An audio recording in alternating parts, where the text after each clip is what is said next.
আশা করি সবাই ভালো আছো। তো আজকে বেরিয়েছি এর জন্যই, একটু লো লাগছিল, মানে খারাপ লাগছিল, যাই না। মানে সময়ের সাথে সাথে মানে ভালো মন্দ নিয়েই আর কি সময় কাটে। সে আমি বলে নতুন কিছু না। একটা ষাঁড় না গরু দেখতে পাচ্ছি, পা হয়তো ভেঙে গেছে, ষাঁড় পা ভেঙে গেছে। কে যেন ওকে শুশ্রূষা করছে, মানে অনেকের পা ভেঙে গেলে জয়েন্ট দেয় না, সেই স্টিলের কি রড টড দিয়ে সেই রকম করা।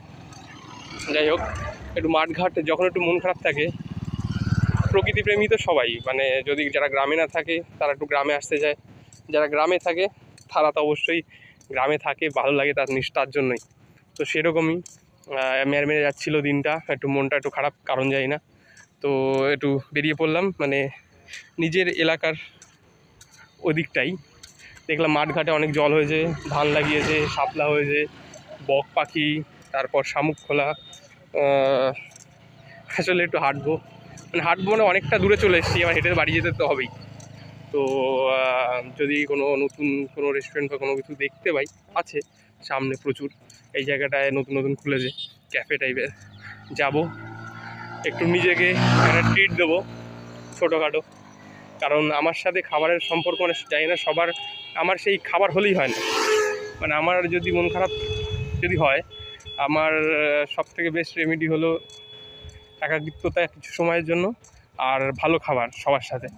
তো সবার সাথে নয়, একা যখন বেরিয়েছি, এখন আর ইচ্ছা থাকলেও উপায় নেই, বন্ধুদের মতো, আমি আমার মতো সময়, তারপর সিচুয়েশান, তারপর মানে অনেক কিছুই আর কি মিলে, মানে এখন মিল খাচ্ছে না হয়তো, তার জন্য সন্ধ্যা বিকালে একা একে বেরিয়ে পড়েছি। যদি কোনো জায়গায় খেতে ইচ্ছা করে টুক করে খেয়েও নেবো, আর নতুন কিছু ট্রাই করবো, আশা করি মনটা ভালো হয়ে যাবে।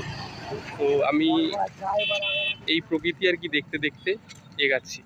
সত্যি দূর দিয়ে ট্রেন যাচ্ছে, আর পাশেই মোমোর দোকান, অনেকে মোমোও খাচ্ছে, আর আমিও সামনে যে কিছু না কিছু খাবো। ওই যে দূরে ট্রেন যাচ্ছে। তো প্রকৃতি দেখতে দেখতে অনেক দূরে এগিয়ে এসেছি, এখন যাই বাড়ির দিকে। মনটা আশা করি একটু মানে একটু হেভি হয়েছিল, মানে একটু ভারী ভারী লাগছিল কারণ ছাড়াই, কিন্তু এই যে হাঁটলাম, একটু টিফিন করে যখন চুপচাপ বাড়িতে যাব, আবার মাইন্ডটা ফ্রেশ হয়ে যাবে। তো আমিও সাজেস্ট করবো, যদি কখনো এরকম মনে হয় তো